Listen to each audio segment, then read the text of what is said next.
Bonsoir Olivier. Une fois de plus, tu as accepté évidemment de participer à une initiative d'Espace Marx et à notre petite chaîne YouTube. Donc tu vas nous parler d'un livre d'ailleurs dont tu nous avais déjà parlé il y a quelques années. Hein, je crois que je t'avais invité en 2020. Donc tu vois, Ça doit la être ça, oui, mémoire. c'était peu après la publication, Voilà, effectivement. exactement. Mais bon, l'intérêt, bon, d'abord, c'est de nous expliquer un petit peu pourquoi effectivement tu republies ce livre,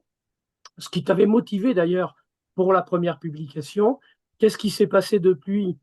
qui ont pu motiver, je dirais, un retravail de cet ouvrage et une remise en débat dans un contexte social et politique qui évidemment nécessite des apports comme le tien. Alors, tout d'abord, relativement au travail que j'avais initié en ce qui concerne les origines de l'islamophobie savante en France, son impact sur les différentes sciences humaines, et bien sûr aussi sur les pratiques, ce travail était motivé par le fait que, ayant publié plusieurs ouvrages sur la question coloniale et notamment sur la conquête de l'Algérie, mais aussi sur les conséquences de la construction de l'Empire sur la Troisième République, je constatais que pratiquement à chaque fois, bien sûr, j'étais confronté à des ouvrages divers, à des articles éventuellement aussi, consacrés à l'islam. Et je constatais que, effectivement, ces ouvrages et ou ces articles consacrés à l'islam donnaient de l'islam une image particulièrement négative. Mais bon, pour différentes raisons, j'en tenais compte parce qu'il me semblait qu'il était indispensable, si on veut rendre compte notamment des représentations qui affectent ce qu'il est convenu d'appeler les indigènes arabes musulmans. Les contemporains mobilisent à la fois une variable ethno-raciale, bien sûr, pour les inscrire dans une hiérarchie raciale, mais très vite, ils se rendent compte que cette variable ethno-raciale, pour le dire en ces termes, est à la fois nécessaire et insuffisante et qu'il faut mobiliser une variable religieuse si l'on veut pouvoir, de leur point de vue, encore une fois, avoir une connaissance aussi complète que possible de ces Arabes musulmans. D'où effectivement la mobilisation d'un certain nombre de textes, à l'époque considérés comme savants, à la fois savants par ceux qui les produisent, qui les écrivent et par ceux qui les reçoivent. Et c'est pour ces raisons, et confronté par ailleurs, bien sûr, parce que ça a une incidence, à la situation qui était celle de la France, mais plus généralement euh, d'un certain nombre de pays, entre autres après le 11 septembre 2001 et la série d'attentats terribles qui ont eu lieu en France, il me semblait très important, non pas seulement de s'en tenir à une analyse de l'actualité, c'est-à-dire à une analyse de la réactivation de très nombreux discours, textes, articles, ouvrages islamophobes, mais d'essayer de comprendre quelles étaient les origines de cette islamophobie. D'où ce travail et une première publication en 2019 aux éditions La Découverte, sous le titre Ennemi mortel, qui est en fait une citation, représentation de l'islam et politique musulmane à l'époque coloniale, politique musulmane en France, pardon. Et le problème, c'est que ce travail a été publié substantiel, parce qu'il est long. Ce travail a été publié en 2019, peu de temps avant la crise sanitaire liée au surgissement de la pandémie du Covid, et que toute une série d'initiatives, de débats, de présentations en librairie ont évidemment, à cause de cela, été annulées. La conséquence étant qu'au fond, ce livre a été, hélas, pour moi entre autres, et pour l'auteur, parce que c'est un peu pénible en effet, ce livre a été en quelque sorte mort-né. Et j'ai découvert, alors, pour des raisons que je n'ai pas vraiment réussi à élucider, que les éditions La Découverte n'entendaient pas le publier de nouveau. Or, il me semblait, notamment pour des raisons qui sont là liées à la conjoncture nationale et internationale, à la puissance toujours plus importante des extrêmes droites,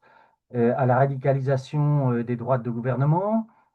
au surgissement de chaînes qui se prétendent être des chaînes d'information continue, mais qui sont des chaînes de propagande continue,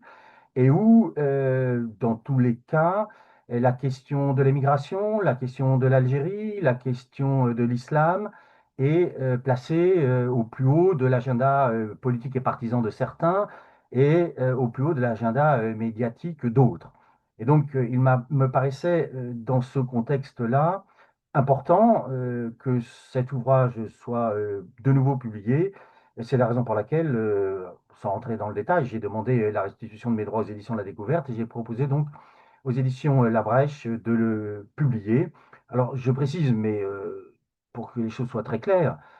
que j'ai renoncé à mes maigres droits d'auteur et que pour un objectif précis qui était que ça permettait d'abaisser de façon très significative le prix de l'ouvrage et de le rendre, ce faisant, beaucoup plus accessible dans un contexte, et il faut évidemment en tenir compte, où d'une part, tout un chacun constate, enseignants, libraires, éditeurs, une baisse de la lecture, et alors qui est lié sans doute à des phénomènes relativement profonds et anciens, ou pour certains nouveaux, mais qui sont aussi sans doute liés à ceci, que notamment en ce qui concerne les étudiants, au regard de la dégradation significative de leur pouvoir d'achat, et ça concerne aussi bien sûr les salariés, un nombre significatif de salariés, une baisse significative de l'achat de livres. Et donc là, le fait que ce livre soit désormais à un prix minime me paraît à la fois d'un point de vue éditorial, mais aussi d'un point de vue, si je puis dire, universitaire, politique et citoyen, comme on dit aujourd'hui, cela me paraissait important. Ok, merci beaucoup. Dis-moi, j'ai envie de te poser une question indiscrète. Enfin, elle est peut-être pas, mais quelle est ta relation avec l'Algérie? Alors, comme disait le général de Gaulle, il n'y a que les réponses qui sont indiscrètes. Euh, à dire vrai, aucune relation avec l'Algérie. Ce n'est pas la première fois qu'on me pose la question, mais lorsque j'ai travaillé sur la Révolution française, personne ne me demandait si Et j'avais tu un étais rapport là. quelconque avec la Révolution française, et pour cause, parce que, eu égard à l'ancienneté de l'événement, cela est impossible. Enfin, ça pourrait être possible pour des raisons généalogiques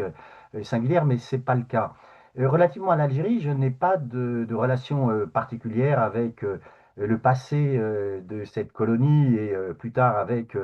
le combat du FLN pour l'indépendance. À dire vrai, j'ai commencé à m'intéresser à la colonisation de l'Algérie un peu par hasard, même si, pour diverses raisons, les questions coloniales et impériales m'intéressaient. Et ce hasard, c'est le suivant, c'est qu'en travaillant sur un autre ouvrage, j'ai été amené à lire un certain nombre de textes de Tocqueville, et notamment des textes de Tocqueville sur la révolution de février et de juin 1848. Et je découvrais là un Tocqueville qui, en ce qui concerne les États-Unis, est un très grand analyste, assurément, et je le dis là sans aucune ironie, de la démocratie en Amérique, qu'il analyse de façon extrêmement claire. Et par ailleurs, on oublie trop souvent que non seulement il analyse la démocratie en Amérique, mais il consacre, c'est le chapitre le plus long de la démocratie en Amérique, un chapitre très substantiel, très documenté et extrêmement intéressant à la question de l'esclavage, qui au moment où il écrit de la démocratie en Amérique n'est pas aboli, puisqu'il ne sera aboli qu'en 1865, au sort donc des esclaves, des Noirs, et il consacre également des pages extrêmement intéressantes au sort, comme on dit aujourd'hui, des populations autochtones, c'est-à-dire des Indiens, dont il dit que lorsque les Américains, parce que c'est ainsi qu'il écrit, c'est ainsi qu'on parle à l'époque, seront arrivés sur la côte ouest des États-Unis, ces Indiens auront cessé d'exister. Alors, il ne veut pas dire qu'ils auront tous été massacrés, mais qu'au fond, ils n'existeront plus à proprement parler comme, il n'emploie pas le terme, mais disons aujourd'hui nation indienne, parce qu'ils auront été massacrés, déplacés de force, spoliés de leurs terres et réduits à une portion congrue, ce qui est effectivement advenu. Et les écrits de Tocqueville sur la révolution de février et de juin 1848 donnaient de Tocqueville une image complètement autre, parce qu'on découvre un Tocqueville qui, notamment en juin 1848, est aux côtés du général Lamoricière, celui-là même qui a été rapatrié en France pour écraser l'insurrection de juin 1848. Et je découvrais, et là mon étonnement a été de façon, sinon plus grand, en tout cas aussi grand, je découvrais également des textes de Tocqueville consacrés à l'Algérie. Alors, deux types de textes, des textes que Tocqueville a rédigés en tant que personnalité publique, mais également un texte qui s'appelle Travail sur l'Algérie, qui est un texte que Tocqueville a rédigé en tant que député, puisque député il l'était. Et là, je découvrais que, partisan d'une république pour le moins conservatrice, Tocqueville était un chaud partisan de la colonisation de l'Algérie, position qu'il partage avec beaucoup d'autres de ses contemporains, avec Victor Hugo, faut-il le rappeler, avec Lamartine, avec un nombre significatif de personnalités politiques de l'époque, intellectuelles et littéraires. Mais en plus de cela, Tocqueville écrit des choses très précises sur les modalités de la guerre. Et il estime notamment qu'il faut procéder à des razzias régulières pour détruire les cultures et razzias dont on découvre à la lecture des textes de Tocqueville qu'elles n'ont pas pour fonction de permettre à l'armée de se ravitailler et de se payer, si je puis dire, sur la bête, pour utiliser cette expression terrible, mais razzias dont la fonction est très clairement la destruction des infrastructures à la fois économiques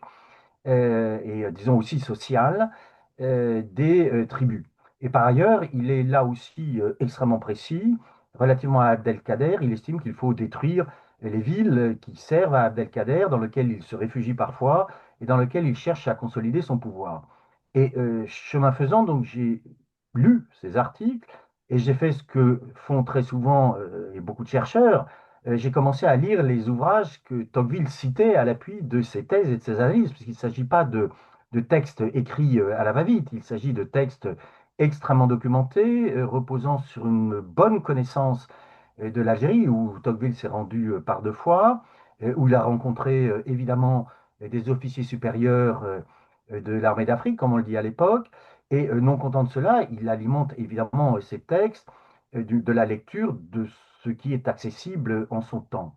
Et j'ai donc décidé de travailler sur ces sujets. Ça a donné lieu à un premier ouvrage qui s'appelle Coloniser, exterminer sur la guerre et l'État colonial, qui a été publié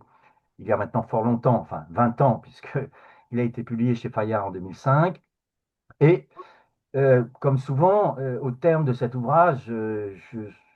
il me paraissait évident que si j'avais traité d'un certain nombre de thèmes, beaucoup d'autres m'échappaient. C'est la raison pour laquelle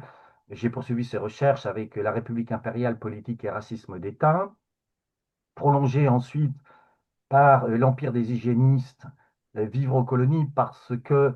là aussi, chemin faisant, j'avais découvert que la question de la médecine et de l'hygiène coloniale était à la fois très importante pour les colonies de peuplement, c'est-à-dire ces colonies où les Européens et les Français doivent se rendre, mais aussi très importante parce que la médecine et l'hygiène coloniale contribuent en reprenant des conceptions racistes, ont contribué à ce qu'on pourrait appeler au fond la scientificisation de ces conceptions racistes et assoit sur ces conceptions toute une série de représentations et de pratiques qui vont déboucher sur des prescriptions et des proscriptions en matière médicale et hygiéniste. Et une des proscriptions importantes, et notamment à part les relations sexuelles tarifées avec des prostituées, il est recommandé plutôt aux Français et aux Européens de fréquenter des prostituées, d'ailleurs européennes. La proscription, autant que faire se peut, alors elle est énoncée, mais elle n'est pas d'une efficacité totale, évidemment. La proscription des relations sexuelles avec les indigènes, parce que ces relations prolongées sont d'une part pensées comme le vecteur de maladies vénériennes et d'une dégradation de la race supérieure, comme très souvent ces représentations racistes euh, repose en partie, et enfin pas en partie, repose de façon très substantielle sur ce qu'il faut appeler une mixophobie, c'est-à-dire une hantise du métissage,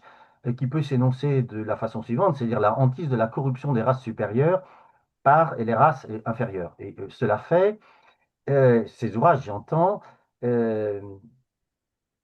étant de nouveau, au cours de la rédaction de l'Empire des hygiénistes, vivre aux colonies, euh, ayant été confronté de nouveau à des textes sur l'islam, et notamment des textes qui font des musulmans ou qui attribuent aux musulmans, pour des raisons diverses et variées, d'une part une hypersexualité et d'autre part des sexualités coupables. Et notamment, l'islam est pensé par un certain nombre de contemporains, et en précisant que ceux qui écrivent cela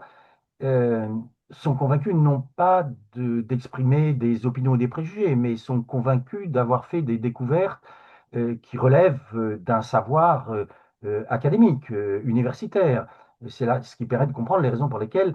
ces savoirs ont eu des influences très importantes dans l'ensemble des sciences humaines, mais aussi auprès du personnel politique et du personnel administratif dans les colonies et en métropole. Ces représentations de l'islam euh, tendant à imputer aux indigènes musulmans une hypersexualité et des sexualités coupables reposent sur, d'une part, la croyance. Alors, relativement à l'Algérie, il s'agit vraiment d'une croyance parce que la polygamie à l'époque de fin 19e, début 20e en Algérie est relativement faible, pour ne pas dire très faible en fait. Et l'idée est la suivante, pour réduire la proposition à sa plus simple expression, mais c'est parfois développé. La thèse est au fond la suivante. La polygamie contribue à priver un certain nombre d'hommes d'accès aux femmes. Conséquence, faute de pouvoir accéder aux femmes, ces hommes vont se livrer à des sexualités coupables qu'on ne nomme pas vraiment à l'époque ou qu'on nomme, et c'est-à-dire l'homosexualité masculine. Et par ailleurs, il y a aussi toute une série de textes, alors qui sont là aussi des textes plutôt savants, mais qui sont aussi parfois des textes littéraires, qui sont typiques de l'orientalisme qui a déjà été analysé par Édouard Saïd, euh, notamment la représentation de l'Orient musulman et de ses harems. Harems dans lesquels, là aussi, pensent un certain nombre de contemporains, les femmes étant livrées à elles-mêmes et se voyant imputer là aussi une hypersexualité, elles sont amenées à se livrer à des amours coupables et là, une homosexualité féminine qui intéresse à la fois l'hygiène, euh, mais qui intéresse aussi, évidemment, et dans les deux cas, l'ordre moral, l'ordre sanitaire. euh, et c'est aussi, entre autres, pour ces raisons qu'il me paraissait indispensable d'aller voir beaucoup plus précisément et d'analyser beaucoup plus précisément comment s'était construite cette islamophobie savante, à quel moment, quels en étaient les acteurs, quelles en avaient été les conséquences et sous quelle forme elle perdurait, dans la mesure où aujourd'hui, un certain nombre de nos contemporains qui sont convaincus de dire sur l'islam des choses importantes alors même qu'ils sont des sortes de ventriloques d'une islamophobie, d'une trivialité insigne, débitent toute une série de représentations qui ont beaucoup à voir avec l'islamophobie savante de la fin du 19e et du début du 20e siècle. Alors, non pas forcément parce qu'ils la connaissent, mais parce qu'au fond, le répertoire argumentatif islamophobe est de fait assez limité. Et on retombe à peu près à chaque fois sur les mêmes items. L'islam comme religion réputée être une religion par essence, une religion de guerre, hostile à la paix, hostile à la civilisation chrétienne et occidentale. Ce sont des choses qui sont écrites de façon très élaborée par Ernest Renan, à l'époque professeur au Collège de France, et ça va évidemment peser très lourd dans la diffusion de cette islamophobie savante, autant de thèmes qu'on retrouve aujourd'hui, actualisés bien sûr par toute une série d'événements internationaux, et notamment les attentats perpétrés le 11 septembre 2001 et ceux qui ont eu lieu en France. À quoi s'ajoute et là aussi, le thème est d'une banalité à périr, la thèse selon laquelle l'islam serait par essence hostile au libre usage de la raison, hostile au progrès des sciences et des techniques. Et enfin, alors on trouve déjà ce type de discours sous la Troisième République, ce qui ne manque pas d'un certain piquant, euh, l'idée, c'est une idée pour ceux qui l'énoncent. Évidemment, aujourd'hui, on juge ça comme une opinion. L'idée selon laquelle l'islam serait résolument hostile à toute égalité féminine et à toute émancipation féminine. Ce qui, sous la Troisième République, ne manque pas d'un certain piquant, si j'ose dire, dans la mesure où, faut-il le rappeler, non seulement la Troisième République a vu surgir en son sein, mais enfin, a ces élites ont développé un racisme qu'il faut qualifier de républicain, puisqu'une grande partie de ces élites politiques, universitaires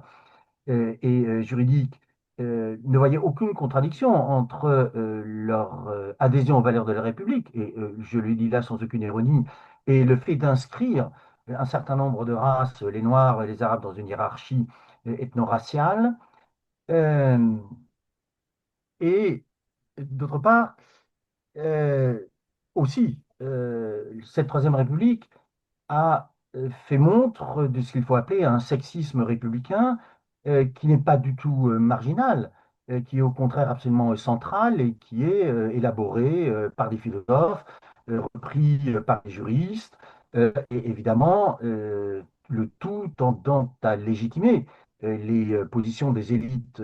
républicaines et politiques des débuts et de la Troisième République, et rappeler que au moment de la fondation de la Troisième République, il n'y a eu strictement aucun débat sur la question de savoir si les femmes devaient accéder, comme on le disait à l'époque de la Révolution française, à l'égalité politique des sexes. Bref, aujourd'hui, on voit l'ensemble de ces thèmes réactivés par ceux qui estimaient, il y a de cela quelques années, avec un point d'interrogation, s'interroger doctement sur la question de savoir si on pouvait être islamophobe. Depuis, hélas, quelques temps, le point d'interrogation a disparu dans la mesure où il est aujourd'hui considéré presque comme un devoir civique, patriotique et républicain que d'être islamophobe, dans la mesure où, pour les extrêmes droites, pour les droites de gouvernements radicalisés, pour certains qui se croient progressistes, être islamophobe, c'est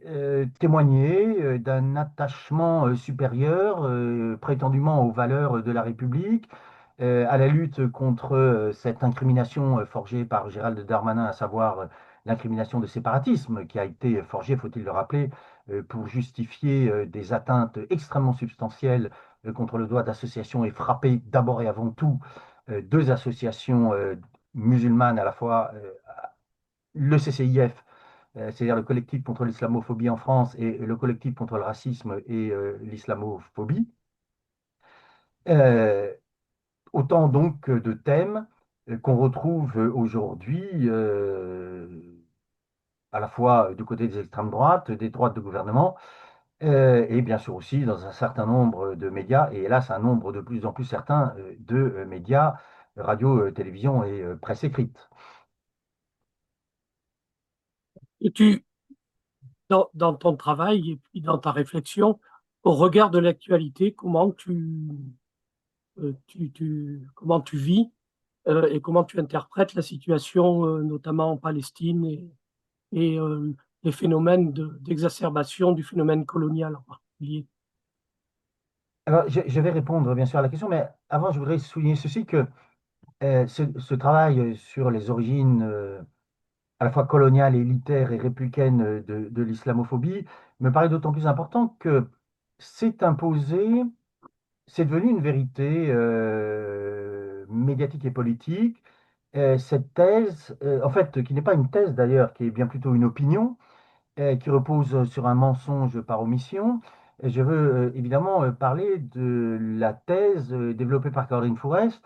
selon laquelle le terme islamophobie aurait été forgé par les mollahs iraniens en 1979, au moment de la révolution iranienne et à la suite du retour de l'imam Khomeini à Téhéran. Euh,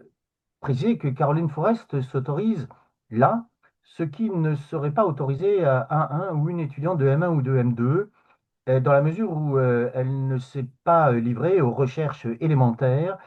sur l'origine de la catégorie. Et si elle l'avait fait, et il est très facile de le faire parce que le texte se trouve dans le catalogue Gallica, c'est-à-dire numérisé de la BNF, c'est-à-dire qu'il est possible de le consulter de chez soi à partir de son téléphone portable ou de son ordinateur, et donc c'est d'une facilité remarquable, et il est fort bien qu'il en soit ainsi. Et on découvre lorsqu'on fait ces recherches, que le terme d'islamophobie est utilisé entre autres, par un ancien gouverneur général de l'Afrique occidentale française qui s'appelle Maurice Delafosse, dont il faut préciser, et cela semble relativement évident au regard des fonctions qui ont été les siennes. Gouverneur général de l'Afrique occidentale française, des responsabilités immenses dans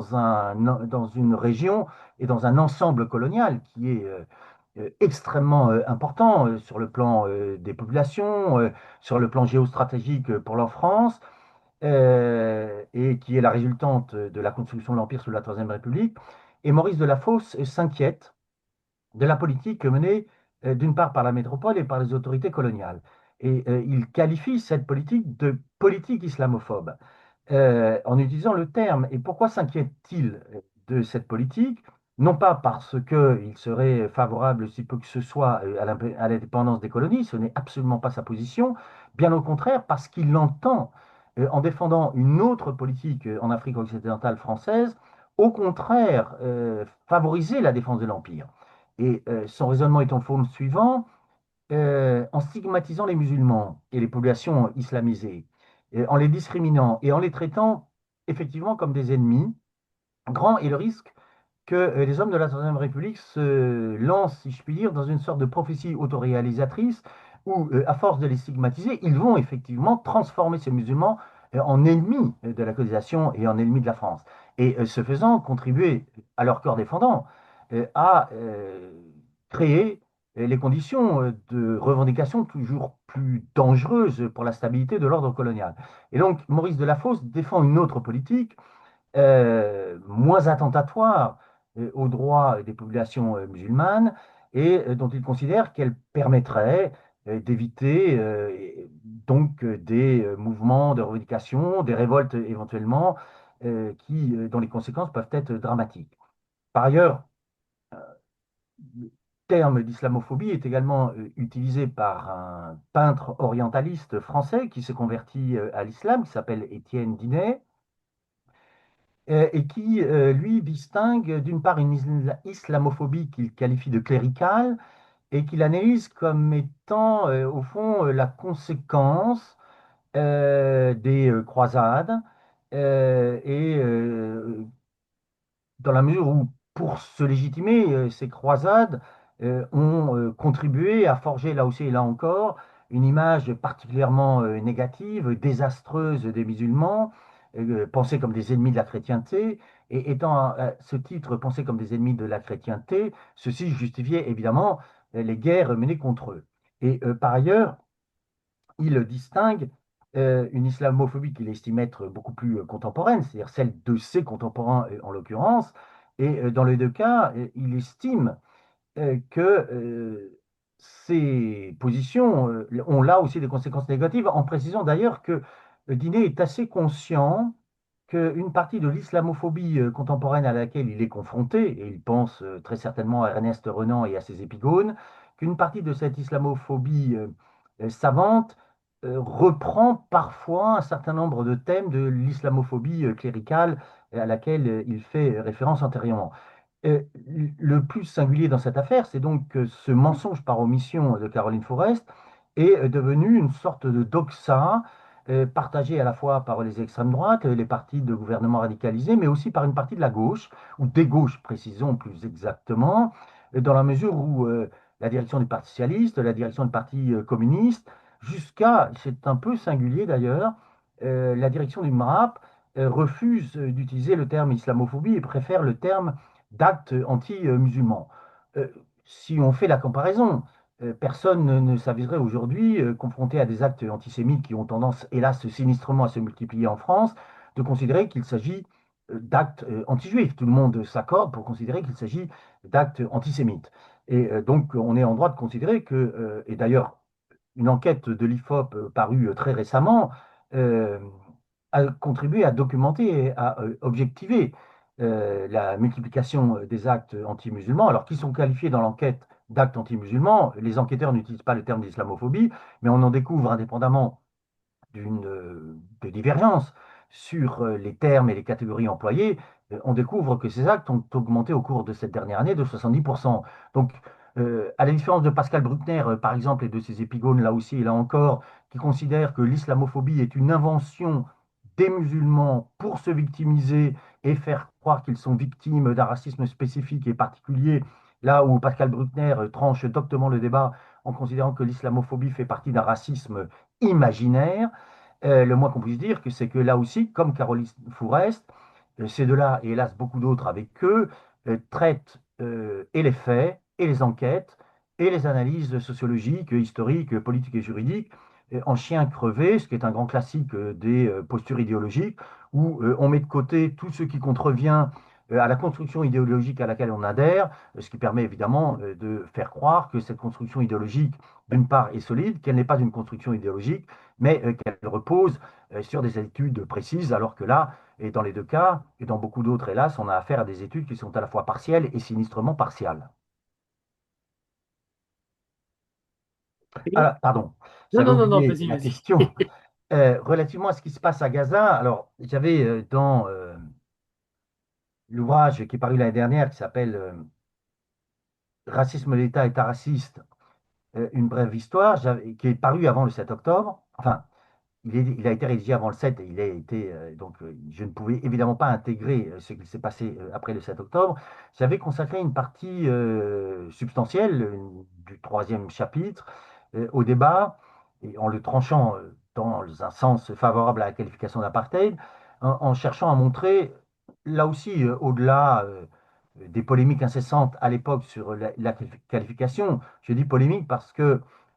Foucault a bien montré que polémique et débat sont deux choses complètement différentes. Polémique n'est pas un synonyme de débat. La polémique a justement pour mettre un terme, a pour objectif de mettre un terme au débat. En général, en déplaçant euh, l'argumentaire euh, du côté des auteurs ou des autrices, et en présentant en général et en particulier ces auteurs et ces autrices comme extrémistes et faisant peser des menaces substantielles sur l'intégrité scientifique des universités, du CNRS, et on voit bien quelle est la musique qui peut surgir là. C'est-à-dire,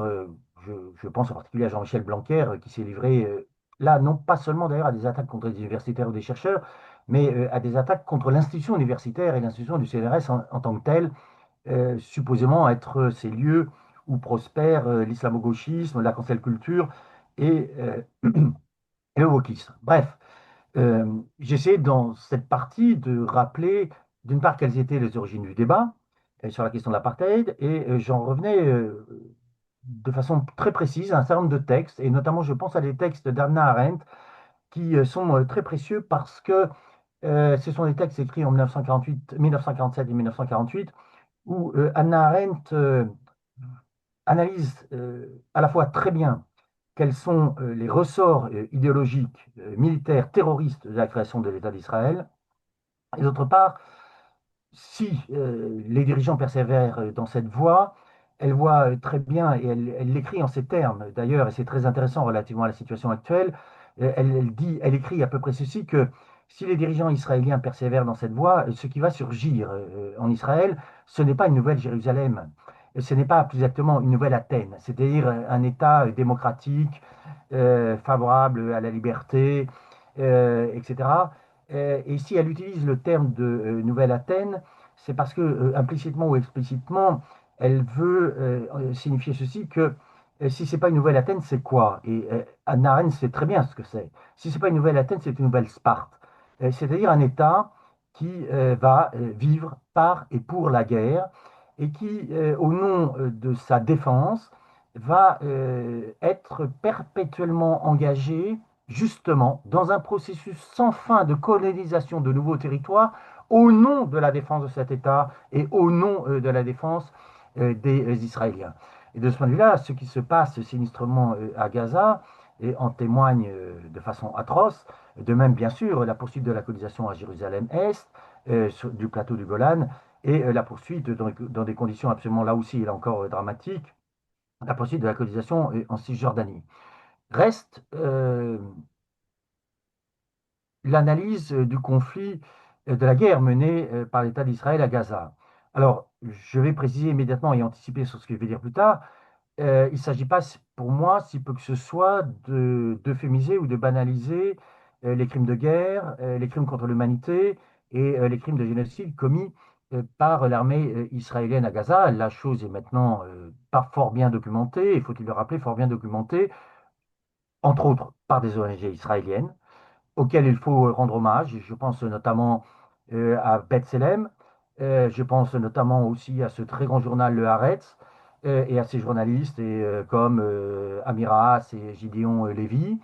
euh, qui,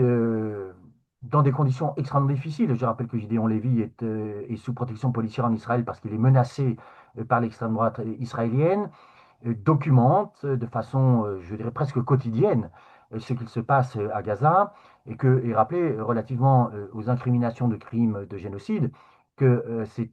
des experts de l'ONU qui concluent que, effectivement, un certain nombre d'actes relèvent de ce type d'incrimination. Cela étant dit, il ne reste pas moins qu'au fond,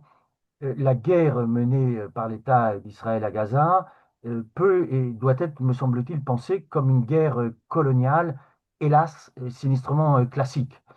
Sinistrement classique en ce sens que dès lors qu'il s'agit de s'emparer d'un territoire, alors là, l'expression est terrible, mais on la trouve dans les textes des militaires français au moment de la conquête de l'Algérie dans les années 1840, le terme de pacification, dès lors qu'il s'agit d'engager des opérations militaires dans un territoire très densément peuplé, de prétendument le pacifier. Cela passe, et ça a été le cas pendant la conquête de l'Algérie, par la destruction totale des infrastructures, parce qu'il faut bien appeler des herbicides, et ces herbicides perpétrés par l'armée israélienne à Gaza ne sont pas du tout nouveaux. Ils ont été également et précédemment perpétrés par l'armée d'Afrique au moment de la conquête de l'Algérie, pour des raisons tout à fait objectives, qui étaient que, en détruisant des villes entières, on affaiblit évidemment l'ennemi non conventionnel contre lequel on se bat, et par ailleurs, en détruisant des villes entières, on rend la vie des populations qui vivaient antérieurement dans ces villes littéralement impossible, ce qui permet effectivement de s'engager dans ce qu'il faut bien appeler la poursuite de la purification ethnique. Et les termes étaient très clairement employés à l'époque de la conquête de l'Algérie. C'est l'expression exacte employée par l'état-major de l'armée d'Afrique à Alger, c'était le refoulement des Arabes, c'est-à-dire l'expulsion des populations autochtones des territoires qu'elles occupaient antérieurement et l'expulsion des populations autochtones des villes qu'elles occupaient antérieurement, entre autres, pour ces raisons, c'est que ces villes et ces territoires et ces plantations et ces infrastructures économiques et sociales ayant été détruites de fond en comble, ces populations, au sens le plus immédiat du terme, ne peuvent plus y vivre parce qu'elles ne peuvent plus extraire de la nature ce qui leur est nécessaire pour assurer leur subsistance. Et il y a, au cours de la conquête de l'Algérie, et c'est parfaitement assumé, une véritable politique de destruction des infrastructures, et c'est même assumé une véritable politique de création de famine afin d'appauvrir, d'affaiblir et de pousser les populations soit à quitter les territoires, soit éventuellement à se soumettre. Et donc,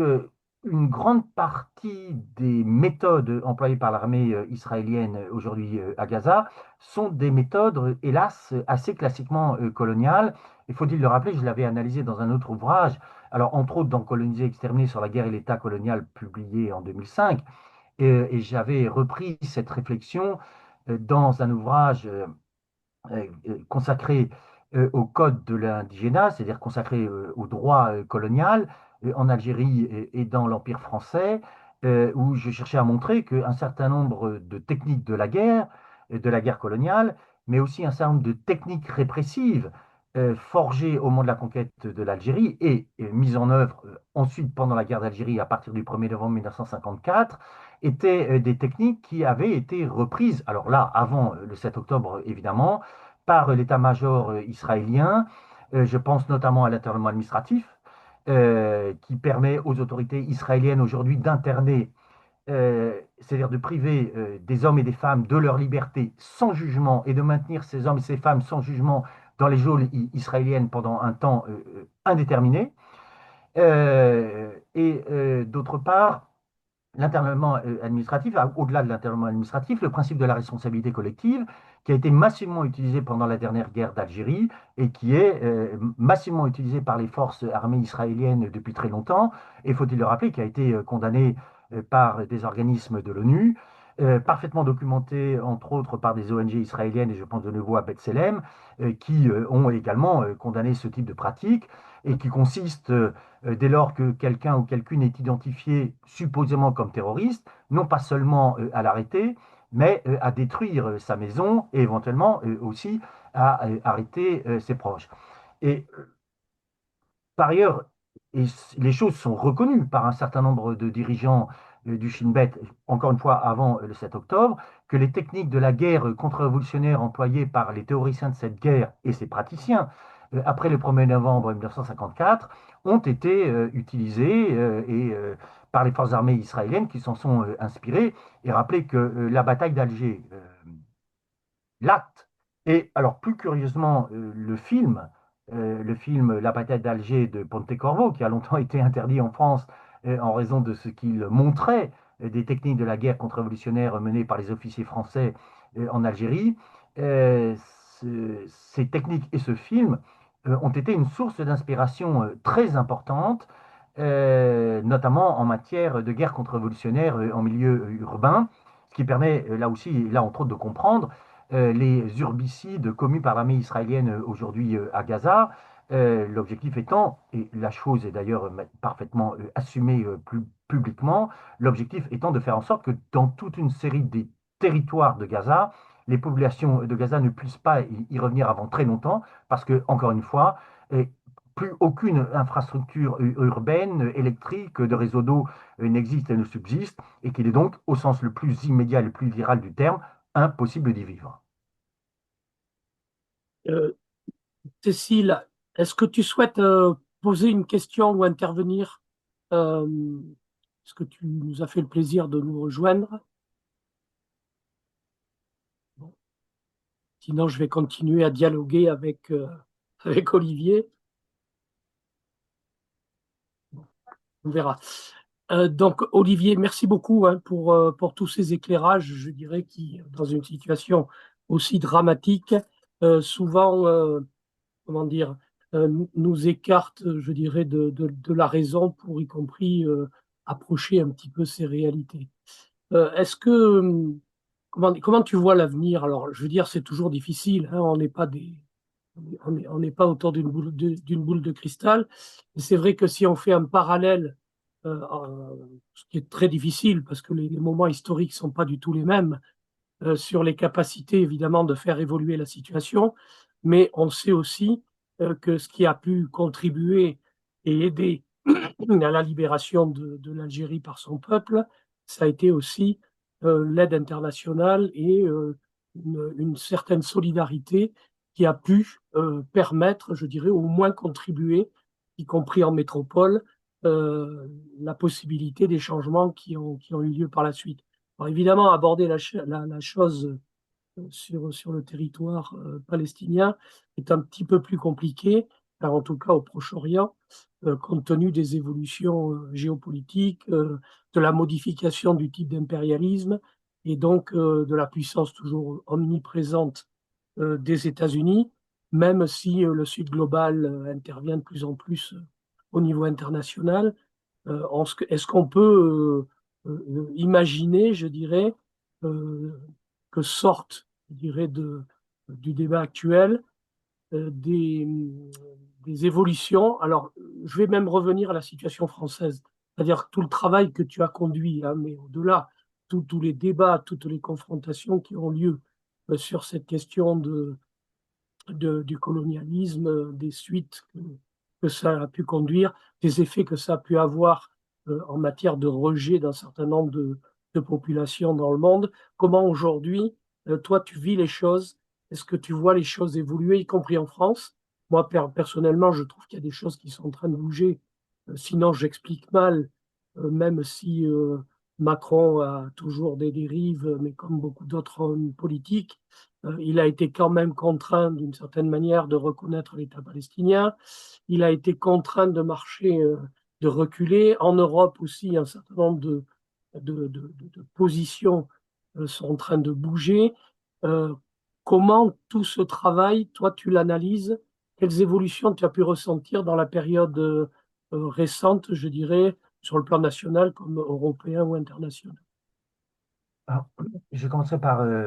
les questions internationales, alors, en précisant que je ne suis pas du tout un spécialiste des relations internationales, Bien pas non sûr, plus un spécialiste du Moyen-Orient, bien et sûr. à la différence de certains, je me garderai bien de pérorer sur une situation particulièrement complexe. Reste deux remarques. Relativement au Sud global, en ce qui me concerne, je trouve l'expression un peu singulière parce que il me semble qu'elle agrège des États, des pays, des situations économiques, sociales, d'une extraordinaire hétérogénéité. Je veux dire, si l'expression Sud globale inclut la Chine dite populaire et démocratique, mais également l'Afrique de l'Ouest ou des pays d'Amérique latine et d'Asie du Sud-Est, il me semble là que le concept ne me paraît pas être justement un concept pertinent parce qu'il ne permet pas justement de penser des différences et que on ne peut pas, à l'évidence, mettre sur le même plan la seconde puissance économique, technologique et sans doute en partie militaire qu'est la Chine avec d'autres États. Relativement à d'autres États de ce sud dit global, bien sûr, je pense qu'il est évidemment nécessaire de critiquer les positions évidemment des États-Unis, dont la responsabilité dans ce qu'il se passe et ce qu'il s'est passé est écrasante, à la fois sur le plan politique, sur le plan financier, sur le plan de l'aide militaire qui se chiffre à milliards, et sans laquelle Israël n'aurait pas pu évidemment continuer la guerre qu'elle mène à Gaza. Pardon. Et en même temps, je pense que ne soyons pas affectés d'une vision monoculaire. Un certain nombre d'États dits arabes ou arabes étaient prêts à passer des accords avec Israël dans le cadre des accords d'Abraham et rappeler que, y compris, je crois, après le 7 octobre, le Qatar s'est livré à des exercices militaires avec l'État d'Israël. Et donc, il est évidemment indispensable comme aurait dit un certain Vladimir Ilitch, de critiquer nos propres impérialismes, mais n'oublions pas que dans les Suds et du côté du Moyen-Orient, un certain nombre d'États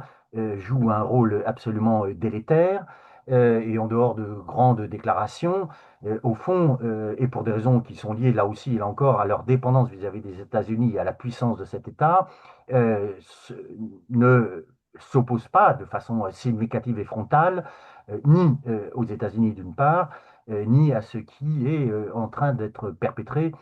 par l'État d'Israël. Relativement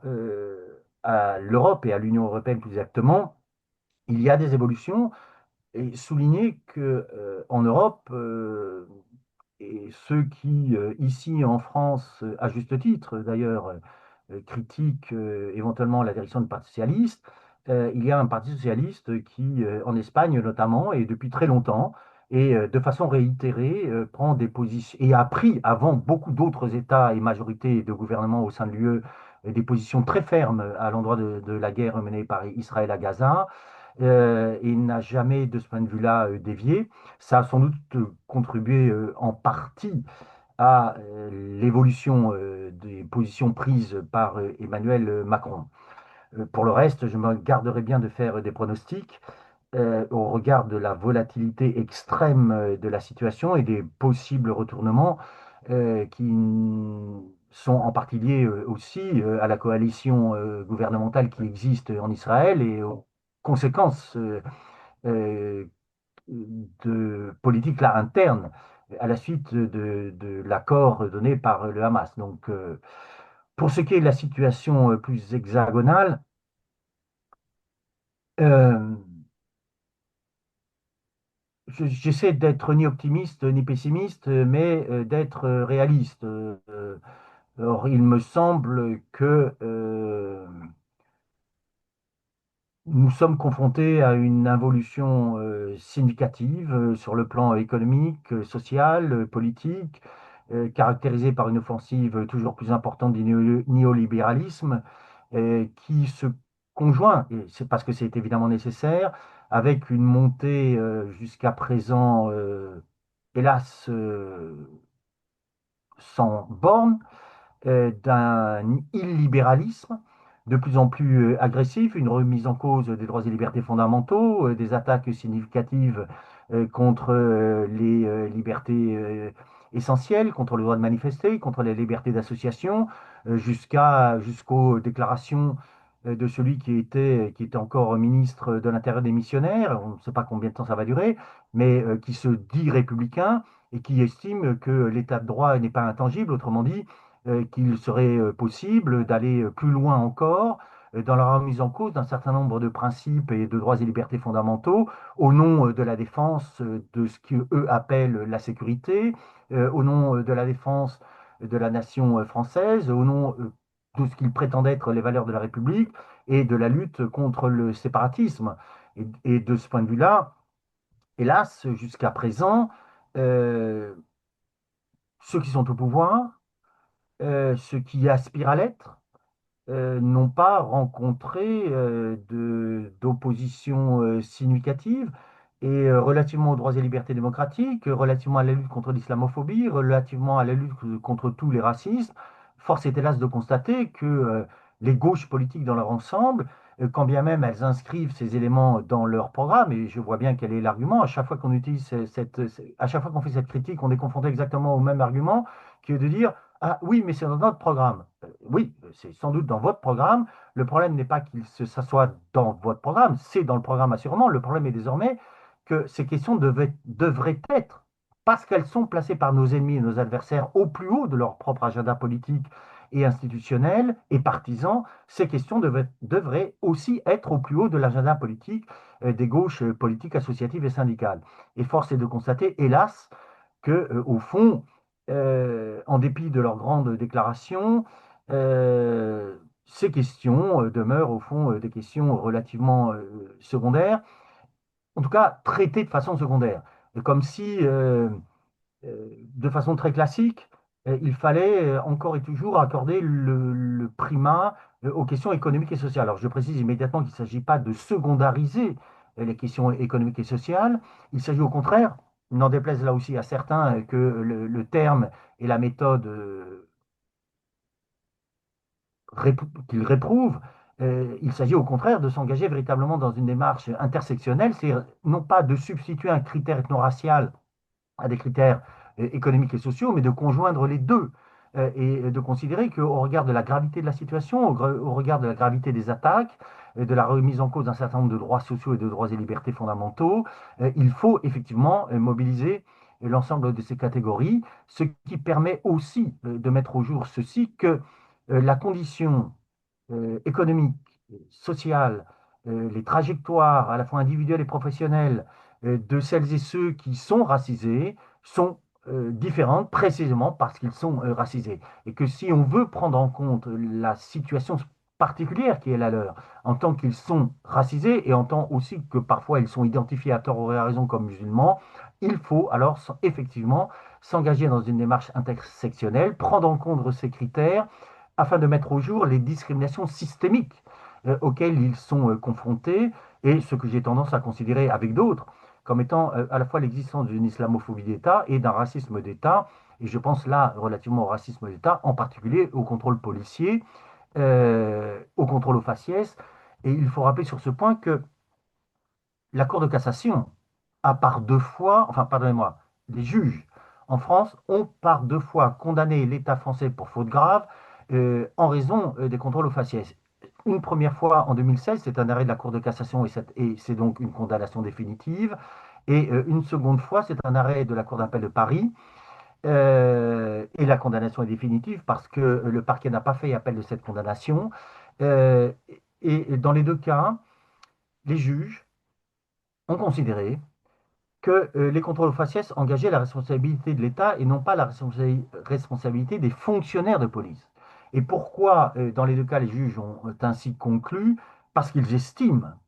quand bien même les choses ne sont pas exprimées en ces termes, que ces contrôles aux faciès ne relèvent pas de l'initiative intempestive de fonctionnaires de police, mais sont les conséquences d'une politique publique qui est décidée place Beauvau. Et en ces matières, on sait bien que ces politiques publiques ne sont pas seulement décidées place Beauvau, mais qu'elles sont décidées au gouvernement et qu'elles sont aussi décidées d'ailleurs du côté de l'Élysée. C'est la raison pour laquelle et dans les deux cas, ces jugements condamnent non pas les fonctionnaires, mais l'État pour faute lourde. Et constatons, et le constat est pour le moins singulier, qu'en ces matières, l'État est en situation de récidive. et que tout en étant en situation de récidive, ces deux condamnations n'ont évidemment, hélas, pas mis un terme au contrôle au faciès. Nous sommes donc non seulement en présence d'un État qui est en situation de récidive, mais nous sommes aussi en présence d'un État qui s'affranchit de principes fondamentaux de la République, un principe de non-discrimination, et qui, encore une fois, traite en chien crevé de condamnation définitive. Comment caractériser un État qui se place dans cette situation, sinon de le caractériser au fond comme un État d'exception, su generis, qui se construit sur une situation de pure fait, et qui fait qu'aujourd'hui, et le constat me semble-t-il est relativement inquiétant pour ne pas dire plus, aucune décision, aucun jugement ne parvient, alors même qu'ils sont définitifs une fois encore, à mettre un terme à ce type de pratiques policières et à ces politiques publiques. Et de ce point de vue-là, ça ne fait que renforcer l'exigence adressée aux gauches politiques, puisque si la solution ne vient pas du côté des tribunaux, alors la solution doit venir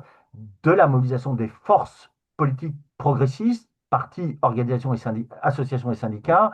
qui doivent exiger plus que jamais l'arrêt de ce type de pratique et une réforme très substantielle et de fond en comble des politiques menées, des politiques publiques menées en ce domaine. Et alors, les choses peuvent être avancées, me semble-t-il, d'une part au moment des municipales, notamment à travers les débats relatifs aux polices municipales et éventuellement aux débats relatifs à l'armement de ces polices municipales, et bien sûr, plus encore, à ce qui va advenir après, au regard du calendrier électoral, c'est-à-dire évidemment la question des élections présidentielles en 2027. Nonobstant, enfin, pardonnez-moi, mais là aussi, je ne suis évidemment pas devin, sous réserve que nous ne soyons pas confrontés dans les semaines qui viennent à des élections législatives, et auquel cas, là, les gauches politiques auront une responsabilité immense, d'une part en matière de combat unitaire et de mise en place de listes aussi unitaires que possible si on ne veut pas que le pire advienne, et ne pas simplement s'en tenir à des listes unitaires, mais aussi, et d'ailleurs de ce point de vue-là, le programme du NFP est relativement clair et faire en sorte effectivement que ce type de revendication soit défendu et pas simplement présent dans un programme, mais soit publiquement défendu et assumé. Je pense que il est bien possible que dans les quelques semaines qui viennent, on soit confronté à des élections anticipées. Mais bon, on verra. Juste, bon, une dernière question, enfin peut-être pas une dernière, si, mais ça fait à peu près une heure hein, qu'on échange. Euh, j'ai envie de t'interpeller, moi, sur quelque chose qui me préoccupe depuis maintenant pas mal de temps, c'est-à-dire justement le fait qu'on soit un pays qui a été un empire colonial extrêmement important, qui a construit d'ailleurs une grande partie de sa richesse sur l'exploitation des ressources et des peuples concernés dans beaucoup d'endroits de la planète. C'est mieux hein, comme ça, Oui, dans beaucoup d'endroits de la planète, et qui a pu induire, je dirais, ou faire intérioriser à bon nombre de Français finalement des choses qui sont peut-être pas forcément conscientes, mais qui sont explicitées, que tu as explicitées dans ton exposé, et revenir sur ces choses-là, comment y revenir, je dirais, sans, comment dire, sans donner l'impression que l'on va priver euh, ces personnes d'une partie de leur histoire ou d'une partie de leur, comment dire, intégrité au sens de l'imaginaire qu'ils ont pu se construire et faire en sorte que l'on transforme cet imaginaire vers une nouvelle relation euh, à ces peuples, à ces cultures, à ces pays et qui fasse qu'on rentre dans une nouvelle citoyenneté qui nous permette justement de dépasser les clivages que tu as évoqués. Alors, bien entendu, il y a les dimensions politiques que tu as évoquées, il y a les dimensions juridiques, mais là, on s'attaque quand même à un corps culturel sur lequel travaillent d'ailleurs les extrêmes droites et un certain nombre de réactionnaires qui accentuent, je dirais, les peurs pour mieux développer leur discours et pour mieux justifier, je dirais, la peur la peur des autres, la peur des migrants, la peur des racistes, etc. Comment toi, tu traites ces questions-là? Excuse-moi. Je ferai une réponse en deux temps. Le premier élément, et tu as tout à fait raison de pointer cette affaire, et parce que ça permet aussi de souligner, je vais le dire en ces termes, au fond, la pusillanimité et l'espèce de, pour être plus généreux, peut-être l'oubli des gauches politiques, parce que tu as tout à fait raison de souligner, et maintenant la chose prend une ampleur extrêmement importante en raison de la valorisation des médias, d'un certain nombre de médias, de la valorisation d'un certain nombre de maisons d'édition et de l'arrivée maintenant parfaitement assumée de Sternin qui investit après Bolloré, après Philippe de Villiers, ce qu'ils appellent au fond un espace culturel qui renvoie à un très vieux combat de l'extrême droite qui a été théorisé notamment par des gens du Grèce et qu'il théorise et qualifie de métapolitique en considérant qu'effectivement le combat culturel sur un certain nombre de questions et ils reprennent à leur compte, hélas, des thèses développées, en tout cas c'est la lecture qu'ils en font par Gramsci, considérant que il faut mener un combat sur le plan culturel et que ce combat mené sur le plan culturel permettra d'avancer plus avant sur le terrain politique en parvenant à agréger des secteurs éventuellement relativement hétérogènes autour effectivement de thèmes présentés comme culturels. De ce point de vue-là, Philippe de Villiers est un adepte, il le dit, d'ailleurs il l'a écrit, de ces conceptions. Il est rejoint par Bolloré, il est rejoint aujourd'hui par Sternin, et le moins qu'on puisse dire, c'est que là aussi, là encore, je je crains, enfin je pense plutôt, que les gauches politiques n'ont pas encore pris la mesure de l'ampleur de cette offensive et de ses conséquences. Et d'où la nécessité, là aussi, non pas seulement de mener le combat sur le terrain économique et social, mais de le mener aussi sur ce terrain-là pour falsifier, c'est-à-dire infirmer cette incroyable réhabilitation du roman national républicain, cette incroyable réhabilitation du passé chrétien de l'Europe,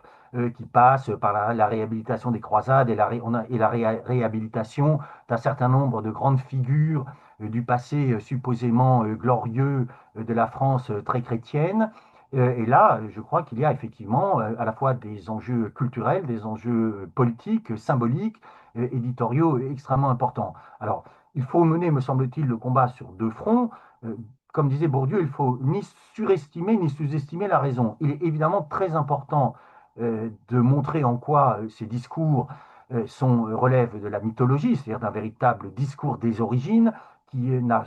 rien à voir avec l'histoire et tout à voir avec l'idéologie. C'est évidemment nécessaire, mais insuffisant, parce que si la raison peut contribuer effectivement à la déconstruction de ce type de discours, elle est hélas en partie impuissante à peser sur les rapports de force politiques. Et qui peut significativement peser sur les rapports de force politiques? Ce sont évidemment les organisations politiques, les organisations syndicales et les associations. La seconde réponse, et qui a en partie à voir avec la première, nous sommes à 8 jours de la commémoration des massacres du 17 octobre 1961. Et au-delà de la reconnaissance par les plus hautes autorités de ces massacres, ce qui n'a jusqu'à présent toujours pas eu lieu, puisque Emmanuel Macron a forgé cette fable élyséenne il y a de cela un certain temps, selon lequel les massacres du 17 octobre 1961 étaient de la seule responsabilité de Maurice Papon, ce que aucun spécialiste de la période, aucun historien, aucun spécialiste de la Ve République et des relations entre le pouvoir politique et les autorités préfectorales à l'époque ne peut souscrire et rappeler que les contemporains à l'époque, je pense à Pierre Vidal-Naquet, je pense à Paulette Péju, je pense aux rédacteurs des temps modernes, à Jean-Paul Sartre et à même Jean-Paul Thibault pour Esprit, ou Paul Thibault, pardonnez-moi, pour la revue Esprit, euh, tous savaient pertinemment, au lendemain du 17 octobre 1961, qu'il s'agissait d'un crime d'État et que Maurice Papon n'avait été que l'exécutant de ce qui avait été voulu du côté du gouvernement, d'une part, c'est-à-dire de Michel Debré, du ministre de l'Intérieur, Roger Frey, et couvert par l'ombre prétendument glorieuse du général de Gaulle, qui a couvert de son ombre la chose en reprenant à son compte ou en contribuant à forger le mensonge d'État selon lequel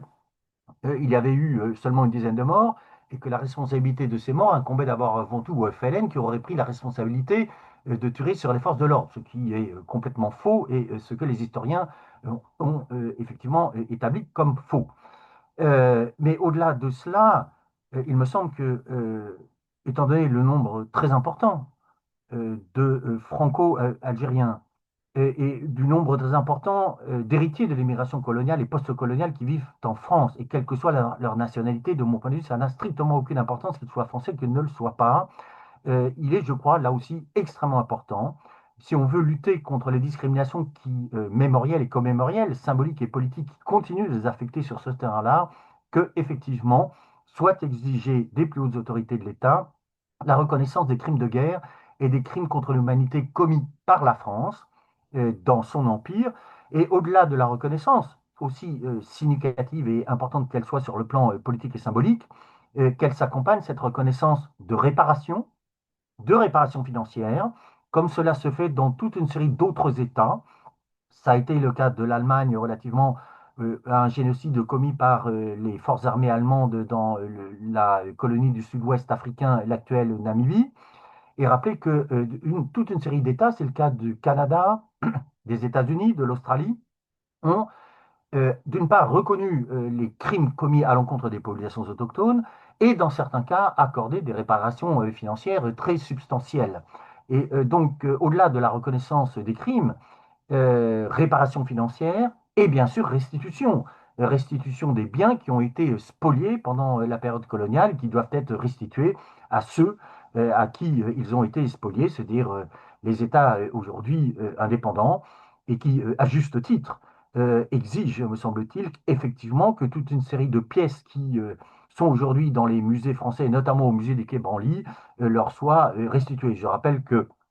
Aminata Traoré, ancienne ministre de la Culture du Mali,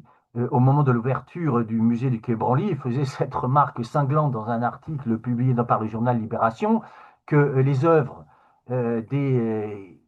anciens colonisés avaient droit de cité dans les musées nationaux, mais que ceux qui vivaient au Mali, en Côte d'Ivoire, au Sénégal, dès lors qu'ils n'étaient pas des personnalités importantes ou des chercheurs ou des universitaires, avaient le plus grand mal à venir en France en raison des politiques toujours plus restrictives en matière d'asile et d'immigration. Donc nous en sommes hélas toujours là, enfin toujours là, la chose là aussi a connu des évolutions très substantielles dans la mesure où là aussi et là encore, les gouvernements successifs, qu'ils soient de droite comme de gauche, n'ont cessé de légiférer sur ce type de sujet en aggravant toujours plus la condition d'entrée et de séjour sur le territoire français avec les conséquences catastrophiques que cela a en Méditerranée notamment, pour ne rien dire de ce qu'il est convenu d'appeler l'externalisation des politiques d'accueil, c'est-à-dire pression faite sur les États de la rive sud de la Méditerranée afin qu'ils renforcent toujours plus leur politique restrictive, notamment à l'endroit des migrants subsahariens. Donc tout ça pour dire qu'effectivement, la question de la reconnaissance, la question de la réparation, question des restitutions sont là aussi et là encore, non pas des questions marginales, mais des questions absolument essentielles, d'une part pour les héritiers de l'immigration coloniale et post-coloniale, mais bien sûr aussi pour les États concernés.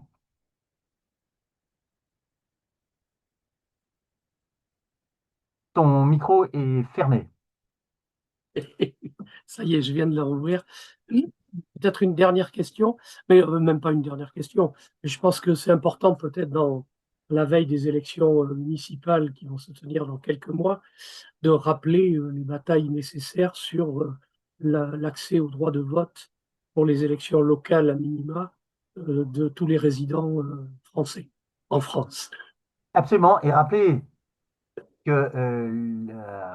le droit de vote pour les émigrés, puisque chacun sait qu'en France, le terme d'émigré ne s'applique qu'aux émigrés venus des Suds, que le droit de vote pour les émigrés faisait partie des 110 propositions défendues par François Mitterrand en 1981, que cette promesse n'a jamais Jamais. été suivie des faits, et que là aussi et là encore, les forces qui composent le NFP, tu as parfaitement raison de le rappeler, seraient bien inspirées, ça serait même un devoir politique, civique essentiel, de se saisir des élections municipales à venir pour rappeler que oui, il est indispensable que celles et ceux qui, non ressortissants des États membres de l'Union européenne et qui résident en France depuis parfois très longtemps, puissent effectivement voter aux élections municipales. Et rappeler qu'il est des pays, je pense en particulier la Belgique, où non seulement ceux-là ont le droit de vote, mais où ils ont aussi la possibilité d'être élus. Et que, contrairement là aussi et là encore aux grandes envolées lyriques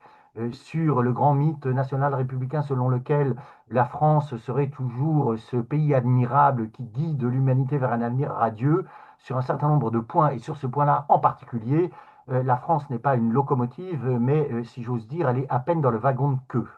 Et que là aussi et là encore, la responsabilité des gauches politiques est première, et effectivement, euh,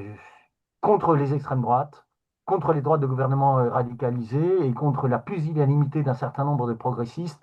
rappeler cette exigence est effectivement essentielle.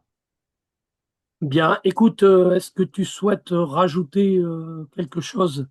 pour, Non, écoute, non il ne pas me pour reste plus clore qu'à le te débat, hein, remercier parce pour que ce long entretien qui a